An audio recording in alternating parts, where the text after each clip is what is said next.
ঠিক করে ধরো যাতে সবাই দেখতে পায়। For sale 1,00,000 rupees? হ্যাঁ ভাই, শুধুমাত্র 1,00,000 টাকাতেই। কিন্তু ভাই আমার কাছে তখন 1,00,000 টাকা নেই দেওয়ার মতন। তবে হ্যাঁ, আমার কাছে একটা ডিল আছে, যদি আমরা বউ এক্সচেঞ্জ করে নিই কেমন হয়? হ্যাঁ, ডিলটা তো খারাপ নয়। হ্যাঁ, আমরা বউ এক্সচেঞ্জ করেই নিতে পারি।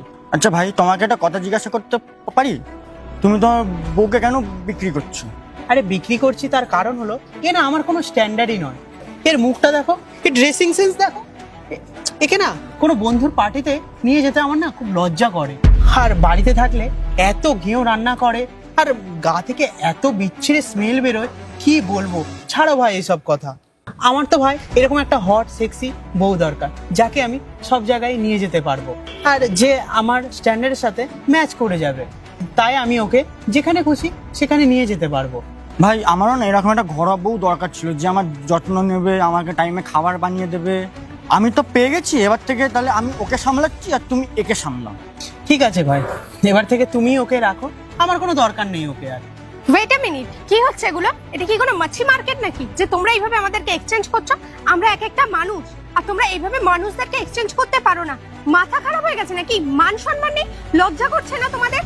আরে তুমি বেশ চিন্তা করো না, আমি না তোমার বরের থেকে তোমাকে বেশি খুশিতে রাখবো। আর তুমি এত বেশি সুন্দর, এত হট, তোমার স্ট্যান্ডার্ড না শুধু আমার মতো পুরুষদের সাথেই ম্যাচ করে।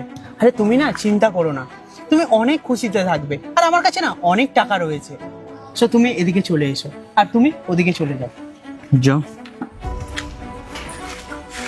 আর চলো তাহলে যাওয়া যাক। তো চললাম তাহলে। ঠিক আছে। চলো। আরে কুসুম, ঘর বাড়ির এ কি অবস্থা? ঘরে কি চুরি হয়েছে? চুরি? চুরি কেন হতে যাবে? কোনো চুরি হয়নি। আর আমি সকাল থেকে দেখছি আমার ব্যালেন্স কেটে যাচ্ছে, আমার ব্যাংক থেকে টাকা ডেবিট হয়ে যাচ্ছে। আর তাছাড়া আমার ওয়ালেটে আমি টাকা রেখেছিলাম, তাছাড়া আমার ওয়ালেটে টাকাও নেই।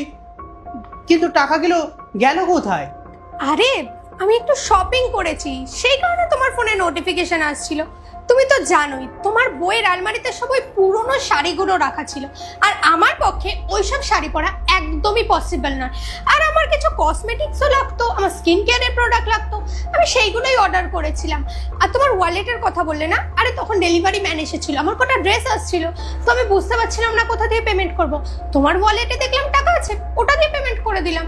আর তার থেকেও বড় কথা, আমি নিজের জন্য একটা আইফোন নিয়েছি, কারণ আমার ওই গরিব হাজবেন্ডটা আমাকে একটা অ্যান্ড্রয়েড ফোন দিয়েছিল। আর তুমি তো বুঝতেই পারছো। পার্ট 2 দেখতে সাবস্ক্রাইব করুন SJ সোনি ব্লগ 2M।